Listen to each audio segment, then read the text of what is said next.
മരട് നഗരസഭ ലോക വയോജന ദുരുപയോഗ ബോധവൽക്കരണ ദിനാഘോഷം സംഘടിപ്പിച്ചു. കുണ്ടന്നൂർ പെട്രോ ഹൗസിൽ വെച്ച് നടന്ന ചടങ്ങ് കെ ബാബു MLA ഉദ്ഘാടനം ചെയ്തു. മരട് നഗരസഭ ചെയർമാൻ ശ്രീ ആന്റണി അശാമ്പറമ്പിൽ അധ്യക്ഷത വഹിച്ച യോഗത്തിൽ മുഖ്യ അതിഥിയായി Fort Kochi RDO K Meera IAS മുഖ്യ പ്രഭാഷണം നടത്തി. ചടങ്ങിന് ആശംസകൾ നേർന്നുകൊണ്ട് മരട് നഗരസഭ vice chairperson advocate Rashmi Sanal, സ്ഥിരം സമിതി അധ്യക്ഷന്മാരായ റിയാസ് കെ മുഹമ്മദ്, റിനി തോമസ്, ബേബി പോൾ, ശോഭ ചന്ദ്രൻ, ബിനോയ് ജോസഫ്, കൗൺസിലർമാരായ CR ഷാനവാസ്, ചന്ദ്രകലാധരൻ, PD രാജേഷ്, മിനി ഷാജി, ബെൻഷാദ് നടുവിൽവേട്, CB സൈവർ, Jaya Joseph, AJ Thomas, Jainy Peter, Molly Denny, Padmapriya Vinod, Renuka Sivadas, CB Santhosh, Usha Sahadevan, Seema KV, Sheeja Sankumar, EP Bindu, Jiji Preman, നഗരസഭാ secretary E Naseem, ICDS supervisor Femitha VK, Vayomithram coordinator Shruthi Merin തുടങ്ങിയവർ സംസാരിച്ചു. ഒരുപാട് സന്തോഷമുണ്ട്. എന്നെ ഇവിടെ ക്ഷണിച്ച മരട് നഗരസഭയ്ക്ക് ഞാൻ എൻ്റെ നന്ദി രേഖപ്പെടുത്തുന്നു. നമുക്ക് മെയിൻ്റനൻസ് ട്രിബ്യൂണലിൻ്റെ ചെയർപേഴ്സൺ എന്നുള്ള നിലയിലാണ് ഞാനിന്നിവിടെ എത്തിച്ചേർന്നിരിക്കുന്നത്, സബ് കളക്ടറായിട്ടല്ല.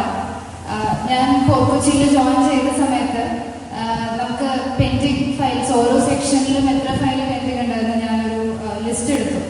അപ്പം ഞാനിതിൻ്റെ മുന്നേ എൻ്റെ ട്രെയിനിങ് മലപ്പുറത്തായിരുന്നു, ഞാൻ അവിടെ അസിസ്റ്റന്റ് കളക്ടറായിട്ടായിരുന്നു.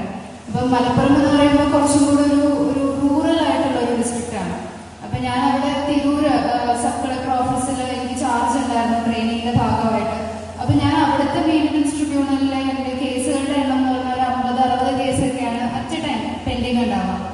അപ്പം ഇവിടെ വന്ന് ഞാൻ ഫോർട്ട് കൊച്ചിയിലെ പെൻഡൻസി എടുത്ത് നോക്കിയപ്പോൾ മെയിൻ്റനൻസ് ട്രിബ്യൂണലിൽ മാത്രം 500ന്റെ അടുത്ത് പരാതികളാണ് പെൻഡിങ് ആയിട്ട് കിടക്കുന്നത്.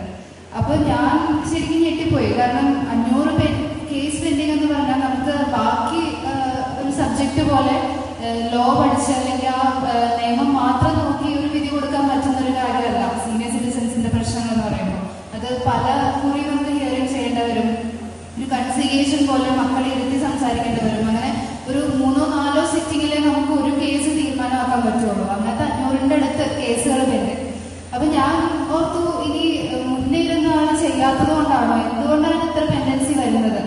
അപ്പൊ നോക്കുമ്പോൾ എനിക്ക് മനസ്സിലായി, മുന്നേ ഇരുന്ന ആള് ഏറ്റവും നല്ല മെയിൻ്റനൻസ് ട്രിബ്യൂണലിലുള്ള ഏറ്റവും മികച്ച സേവനം കാഴ്ചവെച്ചതിനുള്ള അവാർഡ് പോലും വാങ്ങിയിട്ടാണ് പോയത്. അപ്പം മുന്നേ ഇരുന്ന ആളുടെ പ്രശ്നമല്ല പെൻഡൻസി. പിന്നെ എന്താണ് ഇത്രയധികം കേസ് വരാൻ നോക്കിയപ്പോൾ എന്നെ അത്ഭുതപ്പെടുത്തുന്ന കാര്യം, ഓരോ മാസവും നമുക്ക് 50-60 അടുത്ത് പരാതികളാണ് വന്നുകൊണ്ടിരിക്കുന്നത്. അപ്പൊ വരുന്ന പരാതികളുടെ എണ്ണം കൂടുതലായ കാരണമാണ് നമുക്ക് ഇത്രയും പെൻഡൻസി വരുന്നതെന്ന് മനസ്സിലാക്കി. ആശുപത്രികളിൽ മക്കളും ബന്ധുക്കളും ഉപേക്ഷിക്കപ്പെട്ടവരായിട്ട് കേരളത്തിലെ മെഡിക്കൽ കോളേജിലും ആശുപത്രികളിലുണ്ട്. 200 പേര് എറണാകുളം ജനറൽ ആശുപത്രി ഉൾപ്പെടെ, പൊന്നൂരിൽ റെയിൽവേ ഗേറ്റിൻ്റെ താഴെ ഉൾപ്പെടെ ഉപേക്ഷിക്കപ്പെട്ട ആളുകൾ ധാരാളമായിട്ടുണ്ട്. അപ്പം നമ്മുടെ സമൂഹത്തിൽ പ്രായം ചെന്ന ആളുകളുടെ സാന്നിധ്യം എല്ലാവരും ഒരു അനുഗ്രഹമായി കണക്കാക്കുന്നില്ല. ഇതിനോടൊപ്പം തന്നെ പ്രധാനപ്പെട്ട പ്രശ്നമാണ് പ്രായം ചെന്നവർക്കെതിരായിട്ടുള്ള ചൂഷണം. പ്രായം ചെന്നവരുടെ പലതരത്തിലുള്ള ചൂഷണമാണ്. ഒന്ന് സാമ്പത്തിക ചൂഷണം, അവരുടെ പെൻഷൻ തട്ടിപ്പറിച്ചെടുക്കുക, അവരുടെ